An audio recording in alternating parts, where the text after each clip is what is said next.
తెలంగాణ రాష్ట్ర డీజీపీగా నూతనంగా బాధ్యతలు స్వీకరించిన బి శివధర్ రెడ్డి కుటుంబ సమేతంగా యాదగిరిగుట్ట లక్ష్మీ నరసింహ స్వామివారిని దర్శించుకున్నారు. ఈ సందర్భంగా ఆలయ అర్చకులు ఆయనకు ఆలయ సాంప్రదాయం ప్రకారం స్వాగతం పలికారు. స్వామివారిని దర్శించుకున్న అనంతరం వేద పండితులు ఆయనకు వేద ఆశీర్వచనం అందజేశారు.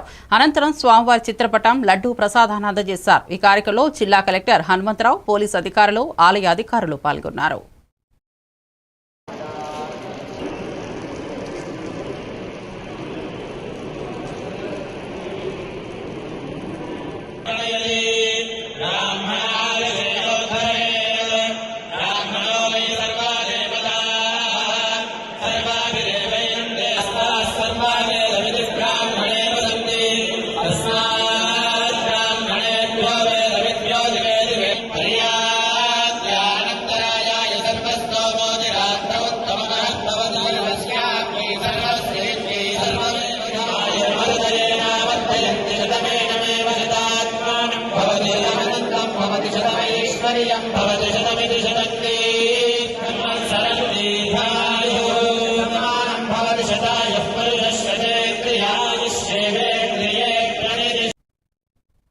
వికారాబాద్ జిల్లా తాండూరు మండలం కరెక్ట్